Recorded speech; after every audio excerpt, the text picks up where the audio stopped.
أعوذ بالله من الشيطان الرجيم بسم الله الرحمن الرحيم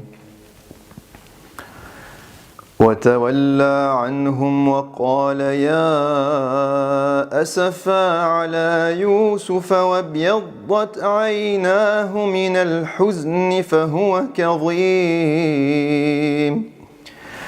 قالوا تالله تفتأ تذكر يوسف حتى تكون حرضا أو تكون من الهالكين قال إنما أشكو بثي وحزني إلى الله وأعلم من الله ما لا تعلمون يا بني اذهبوا فتحسسوا من يوسف وأخيه ولا تيأسوا من روح الله إنه لا ييأس من روح الله إلا القوم الكافرون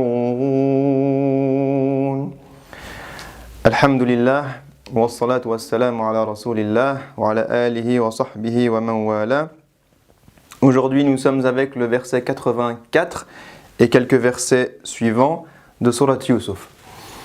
Ces versets nous racontent une partie de l'histoire de Sayyidina Yusuf alayhi salam lorsque son père Ya'qub apprend qu'il vient de perdre entre guillemets son deuxième fils.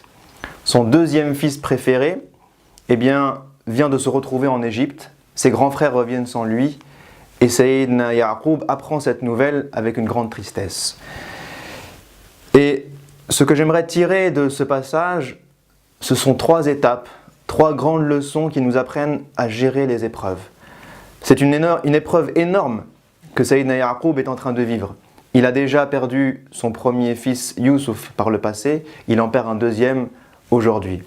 Mais qu'est-ce que le Coran nous dit sur sa manière de réagir à cette épreuve? Il nous dit d'abord وتولى عنهم وقال يا أسف على يوسف وابيضت عيناه من الحزن فهو كظيم. Il regrette, il commence à avoir mal, il se rappelle ce souvenir du fait qu'il a perdu Sayyidina Yusuf. Et il a tellement mal que cette émotion lui procure la perte de la vue. وابيضت عيناه, ses yeux deviennent blancs, il perd la vue, وهو كظيم. Et c'est sur ce terme que j'aimerais insister pour la première leçon. La patience, l'endurance vis-à-vis des épreuves, c'est tout d'abord être capable de se contenir. Parce que lorsqu'il nous arrive un problème, lorsqu'on perd un proche, lorsqu'on a un souci professionnel, un souci financier, lorsqu'on a un conflit relationnel, très souvent cette épreuve est vécue par le croyant comme une catastrophe. Et au lieu de se contenir, certaines personnes vont exploser. Elles vont s'énerver, elles vont insulter, elles vont frapper, elles vont en vouloir à un tel et un tel de manière injuste, elles vont accuser les gens, elles vont faire des choses qui ne plaisent pas à Dieu.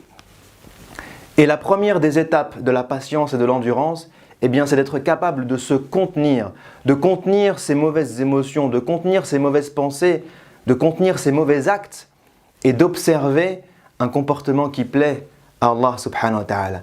Et c'est ce que fait Sayyidina Ya'qub. Puisque le Coran nous dit « wa huwa kazim ». Kazim veut dire qu'il est en train de se contenir d'une force qui est incroyable. Que l'émotion est entre guillemets là et qu'il n'arrive plus à faire plus. Au point où il perd la vue. Alayhi salam. Donc il se contient. Ensuite, un verset plus loin, lorsque ses enfants viennent à lui et lui disent « mais tu n'en as pas marre de ressasser cette histoire de Yusuf? Tu n'en as pas marre de repenser à lui? Tu vas te rendre malade, tu vas en mourir ?» Alors qu'il est en train de vivre une douleur intérieure énorme. Et là arrive la deuxième leçon. Qu'est-ce qu'il leur dit? قَالَ إِنَّمَا أَشْكُو بَثِّي وَحُزْنِي إِلَى اللَّهِ. La deuxième chose, c'est que Sayyidina Ya'qub a décidé de trouver le réconfort, il a décidé de trouver l'apaisement du cœur. Il a décidé de gérer cette émotion qui est la tristesse et l'angoisse dans sa proximité avec Allah subhanahu wa ta'ala. Il leur dit, laissez-moi, je vais raconter ma douleur à Allah. je vais implorer Dieu, je vais demander de l'aide à Dieu, je vais me plaindre à lui et uniquement à lui subhanahu wa ta'ala. Et on a deux termes ici, bathi wa huzni, qui très souvent les deux sont traduits par tristesse. Al-bath, c'est une tristesse ancienne qui provoque une angoisse que je vais ressasser au quotidien. C'est la perte de Youssouf, alayhi salam. Parce qu'il l'a perdu depuis peut-être 10, 20, 30 ans. Et chaque jour, il se pose la question, mais qu'est-il devenu? Est-ce qu'il est encore vivant? Est-ce qu'il va bien? Où est-il? Et cette angoisse est quotidienne. Et ça, c'est bathi. Et il parle aussi de huzni. Al-huzn, c'est une tristesse qui est immédiate, qui est instantanée. Et là, il parle de la perte de son deuxième enfant, qui lui a provoqué une douleur, une nouvelle douleur, mais qui est instantanée. Donc, il décide de raconter à Dieu son malheur, son ancien, mais qui a été quotidien pendant des années, cette angoisse quotidienne, et son nouveau malheur. Il a décidé de trouver l'apaisement dans la proximité d'Allah subhanahu wa ta'ala. Et le verset suivant nous donne une troisième leçon qui est également très importante. Il leur dit Ya bani yadhhabu fatahassasu min Yusuf wa akhih wa la tay'asu min rawhillah fa innahu la yay'asu min rawhillah illa al-qawmul kafirun. Il leur dit, une fois qu'il s'est apaisé, une fois qu'il retrouve son esprit, il leur dit ô mes enfants, retournez en Égypte. Fatahassasu. Tahassasu vient du mot hawas. Al-hawas, ce sont les sens. Il leur dit d'une manière ou d'une autre, eh bien, utilisez tous vos sens. Regardez à droite à gauche. Écoutez le moindre bruit, le moindre information, la moindre piste que vous pouvez trouver pour retrouver Youssouf et son frère, eh bien, utilisez-la.